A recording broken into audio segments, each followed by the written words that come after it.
ഞാൻ നിസ്സഹായനാണ്. എനിക്ക് ചെയ്യാനുള്ള പരമാവധി ഞാൻ ചെയ്തു. ഞാൻ ഇനി എന്ത് ചെയ്യും? ഇനി ഈ വേദന സഹിക്കാൻ എനിക്ക് വയ്യ. നിങ്ങളുടെ വേദന ഞാൻ മനസ്സിലാക്കുന്നു. പക്ഷേ എനിക്കിനി ഒന്നും ചെയ്യാനില്ല. എത്ര കാലമായി ഞാൻ കഷ്ടപ്പെടുന്നു. പല വൈദ്യന്മാരുടെ അടുത്തുപോയി, കൈവശമുള്ളതെല്ലാം ചെലവഴിച്ചു. എന്നിട്ടും എന്റെ സ്ഥിതി മെച്ചപ്പെടുകയല്ല, കൂടുതൽ മോശമാവുകയാണ് ചെയ്തത്. 12 വർഷമായി ഞാൻ സഹിക്കുന്നു.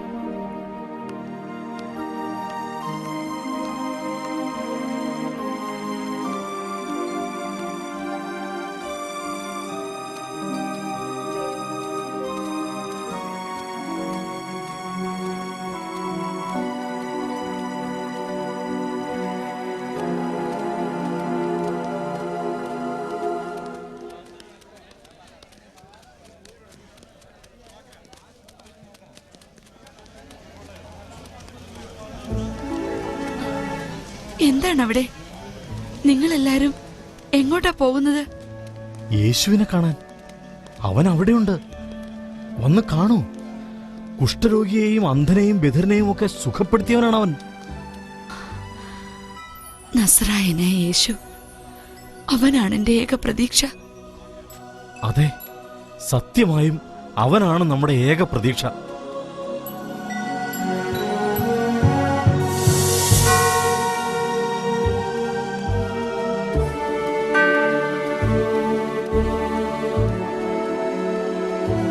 യേശുവിന്റെ അടുത്തേക്ക് എന്നെ കൊണ്ടുപോകാമോ?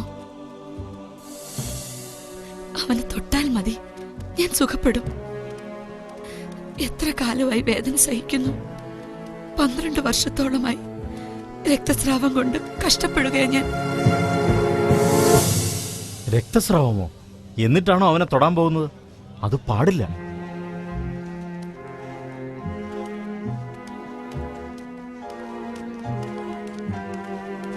സ്ത്രീയെ, നിൽക്കൂ. നീ അവനെ തുടരുത്. അവന്റെ വസ്ത്രത്തിൽ ഒന്ന് സ്പർശിച്ചാൽ മാത്രം മതി, എനിക്ക് സൗഖ്യം കിട്ടും. എനിക്ക് അവനെ തൊടണം. ഞാൻ അവനെ തൊടും.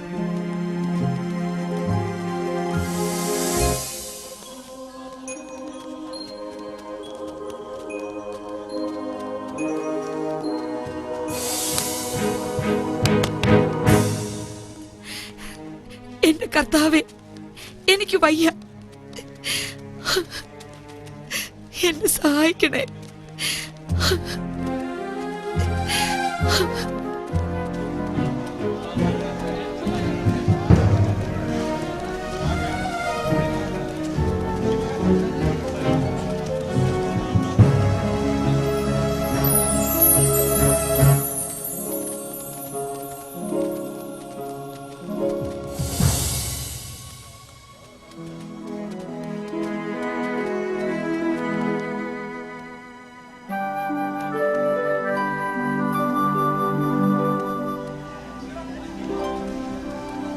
ആരാണ് എന്റെ വസ്ത്രത്തിൽ സ്പർശിച്ചത്?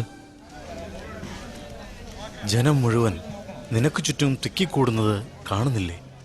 എന്നിട്ടും ആരാണെന്നെ സ്പർശിച്ചതെന്ന് നീ ചോദിക്കുന്നുവോ? ആരോ എന്നെ സ്പർശിച്ചു. എന്നിൽ നിന്നും ശക്തി നിർഗമിച്ചിരിക്കുന്നു എന്ന് ഞാൻ അറിയുന്നു.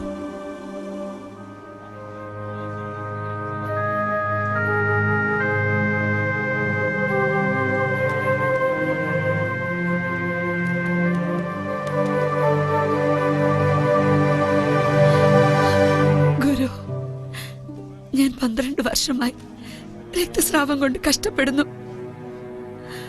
വളരെ വേദന നിറഞ്ഞതായിരുന്നു എന്റെ ജീവിതം. അങ്ങയെ തൊട്ടാൽ സുഖപ്പെടുമെന്ന് ഞാൻ വിശ്വസിച്ചു. അങ്ങയെ തൊട്ടു.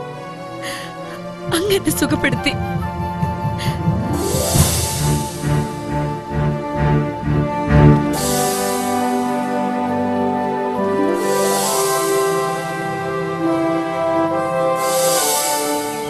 മകളെ, ധൈര്യമായിരിക്കുക.